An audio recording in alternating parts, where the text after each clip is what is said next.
3:20 in the afternoon. I was at the office in the middle of a meeting when my phone buzzed. It was a photo from my sister, Patricia. The image showed my mother's arm. 3 red scratches, deep, running from her elbow to her wrist. One of them had bled. Below the photo, just one sentence. "We need to do something. Now." I left the meeting without asking permission. I called Patricia on my way to the parking lot. She was desperate. She said she'd asked Mom where it came from, and Mom had given the same answer as always. She didn't remember. But this time, Patricia had seen something different in her eyes. Fear, or worse, a secret. I gripped the steering wheel tight, trying to stay calm. But deep down, I knew exactly what my sister was implying. Brianna, the caregiver. Let me back up a little, so you can understand how we got to this point. My name is Robert. I'm 45 years old. I'm the middle child. My mother, Lucy, is 82, widowed 7 years ago. She lives alone in a ground-floor apartment in a quiet neighborhood. She's always been independent, stubborn, one of those people who won't accept help from anyone. Until 6 months ago, when she fell in the bathroom, fractured her hip. Surgery, physical therapy, slow recovery, and we realized she couldn't be alone anymore. My sister Patricia, my brother James, and I got together. We decided to hire a caregiver, someone trustworthy, experienced, who could spend the day with her. That's when Brianna showed up, 28 years old, black, thin, serious, referred by an agency with good references, certified nursing assistant, experience with the elderly, punctual, professional, but distant. From day one, Brianna kept a barrier. She answered what was necessary, never smiled much, never made small talk. When we'd come to visit Mom, she'd stay in the corner, quiet, waiting for us to leave so she could get back to work. At first, I thought it was just her way, professional, reserved. But over time, it started to bother me, especially when the marks started appearing. The first time was 3 weeks ago. I'd gone to visit my mom on a Saturday morning. She was sitting in the armchair, watching TV. Brianna was in the kitchen, washing dishes. When my mom raised her arm to grab the remote, I saw it. A bruise on her wrist, small but visible. I asked what it was.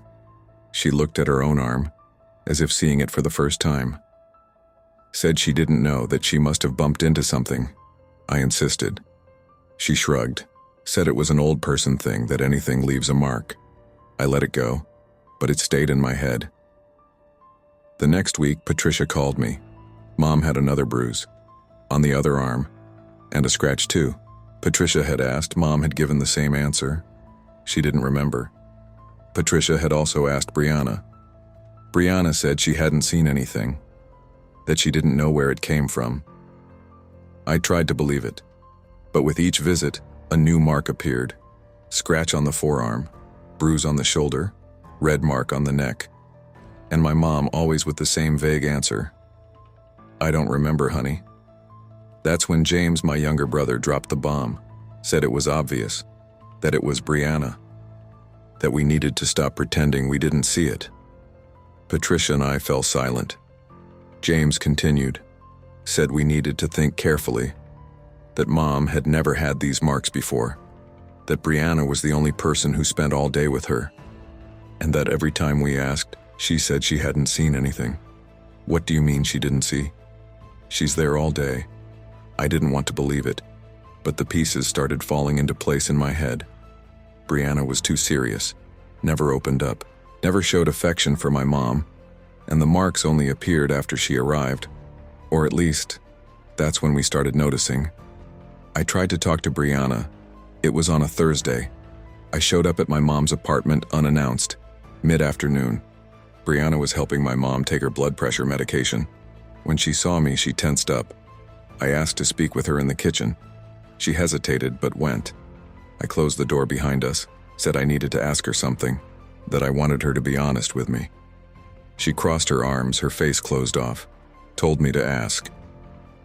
I took a deep breath, talked about the marks, the bruises, the scratches, asked if she knew where they came from. She looked away. For a split second, I saw something on her face. Fear? Doubt? Said she didn't know. I insisted.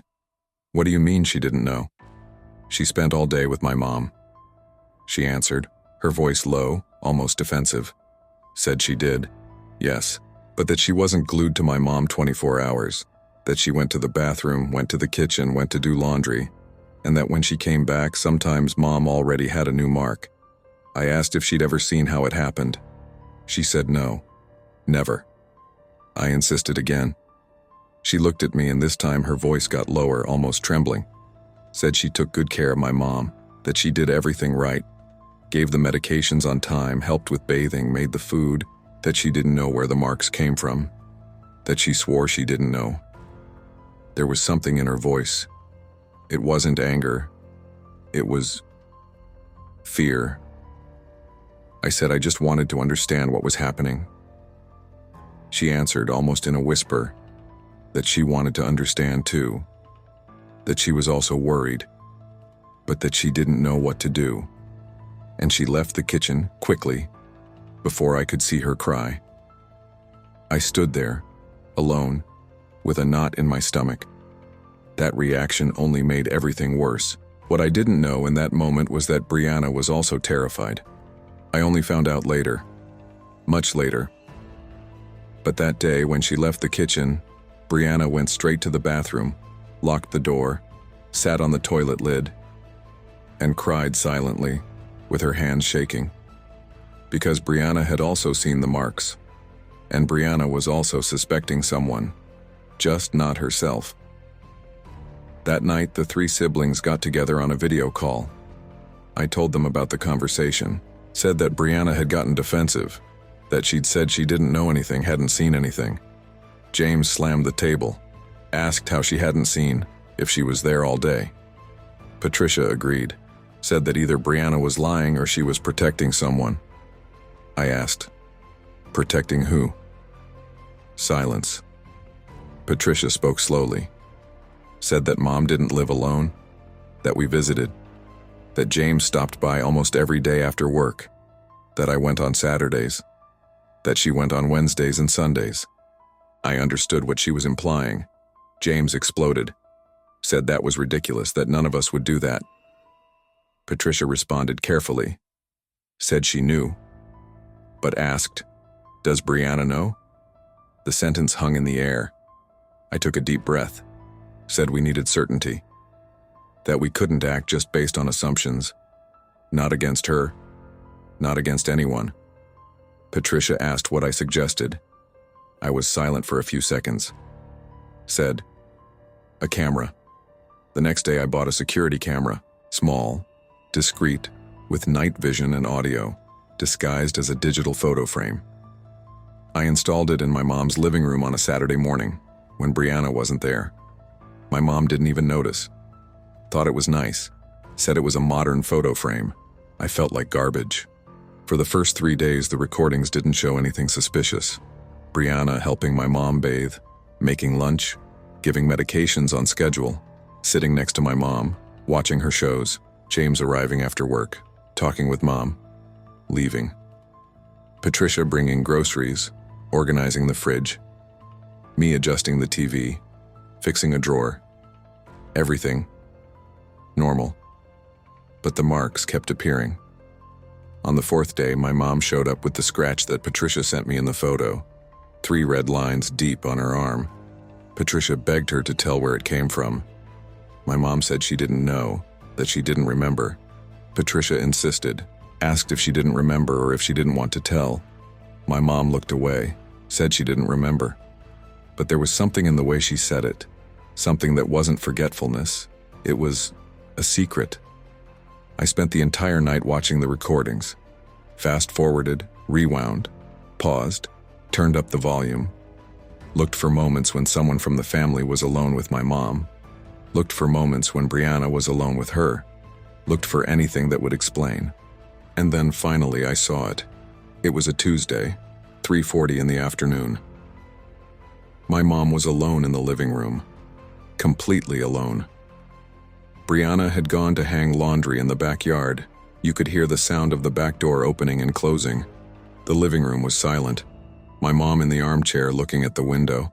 The window was slightly open, and then, through the window, a cat came in. Orange, fat, with a blue collar. My heart raced. My mom looked around, quickly, like someone checking if they're alone. And then her face lit up. She called the cat, extended her hand. The cat approached, cautious, and my mom started playing with it. But it wasn't gentle play. She pulled the cat's tail, tried to grab its paws, squeezed its belly, poked it hard. The cat, startled, tried to get free, and scratched her. 3 red lines on her arm. My mom gave a low chuckle, looked at the scratch, and continued. Said the cat was feisty but liked to play, tried to grab it again. The cat jumped off the armchair, ran to the window and left. My mom sighed, looked at the scratch on her arm, and calm as could be, pulled down her sleeve to cover it. Seconds later, Brianna came back from the yard, asked if my mom wanted some juice. My mom said yes, thanked her, as if nothing had happened. I paused the video, sat there, in the dark, looking at the frozen screen. The cat. It was the cat. And my mom knew. She knew all along. I went back to the previous recordings, now knowing what to look for, and I found the pattern. Every time Brianna left the room, to cook, to hang laundry, to go to the bathroom, my mom would look at the window, wait. And when the cat appeared, she'd play. Always the same way, rough, insistent, and the cat always reacted the same way, scratching. Afterwards, my mom would cover the marks, adjust her clothes, and when Brianna came back, she'd pretend nothing had happened. In one of the recordings, Brianna came into the room and saw the cat leaving through the window, asked if the cat had come in again. My mom said yes, but that it had already left. Brianna closed the window carefully, said my mom shouldn't touch the cat, that stray cats could scratch, could have diseases. My mom answered innocently that she hadn't touched it, that she'd just looked from far away. A lie. Brianna didn't see the lie, because she had no reason to suspect. But I saw it, and then, in a recording from a few days earlier, I saw something that broke my heart. It was nighttime. My mom was already sleeping. Brianna was in the kitchen, washing the dinner dishes. Her phone rang. She answered quietly, talked to her mom, said everything was fine, that she was finishing up there, that she was heading home soon. And then, her voice failed. Said she was worried, that Mrs. Lucy was showing up with some marks, bruises, scratches, and that she didn't know where they came from. Pause. She continued, said she'd thought of something.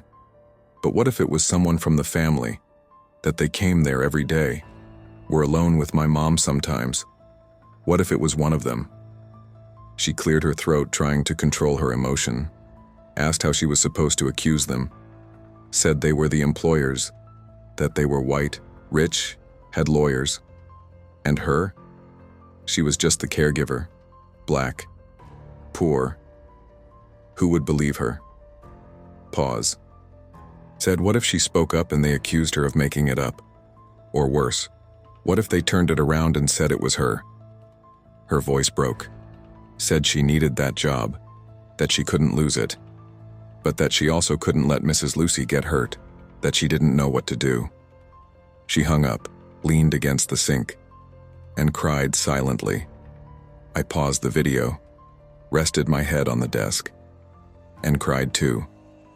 The next day, I gathered my siblings, showed them the recordings. First, the one with the cat. Patricia covered her mouth with her hands. James was silent, pale. Patricia whispered that Mom knew, that she was hiding it. I said she was hiding it because she knew we'd forbid it, that she liked the cat, and didn't want us to take that away from her. James protested, said she was hurting herself.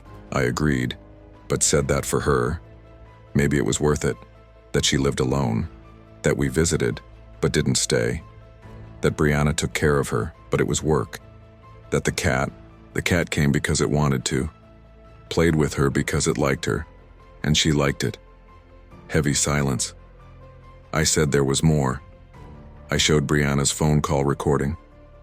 When it ended, Patricia was crying. James rubbed his face, speechless. I said, my voice failing, that Brianna thought it was one of us, that she was seeing the marks, was terrified but couldn't speak up, because she was afraid of being fired, afraid of being accused, afraid of not being believed. Patricia wiped her tears, said we were suspecting her. I agreed, said we were afraid of her. She was afraid of us, and neither side was the problem. James shook his head, asked what we did now.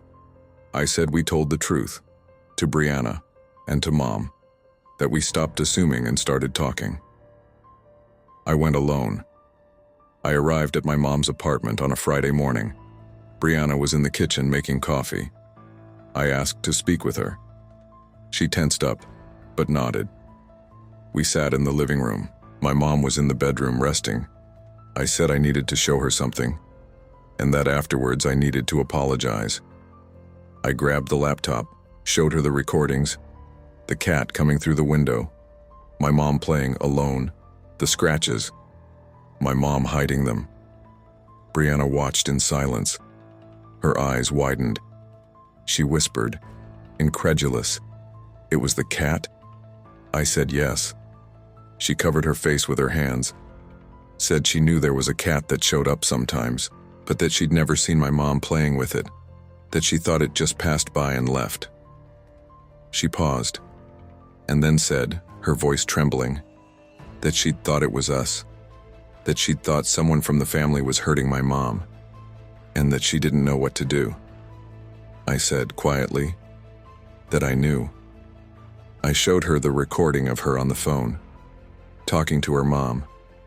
When it ended, Brianna was crying, said she was so scared, that she saw the marks and didn't know where they came from, and that she saw the way we looked at her, like she was a monster. She wiped her tears angrily, said she couldn't defend herself, because who would believe her? The poor black caregiver against the family. I took a deep breath, said I was sorry, really sorry, that we'd been wrong, that we'd judged her without asking, that we'd suspected her, and she'd suspected us, and neither of us was the problem. She looked away, said quietly that she was sorry too, for thinking we'd do that to our own mother.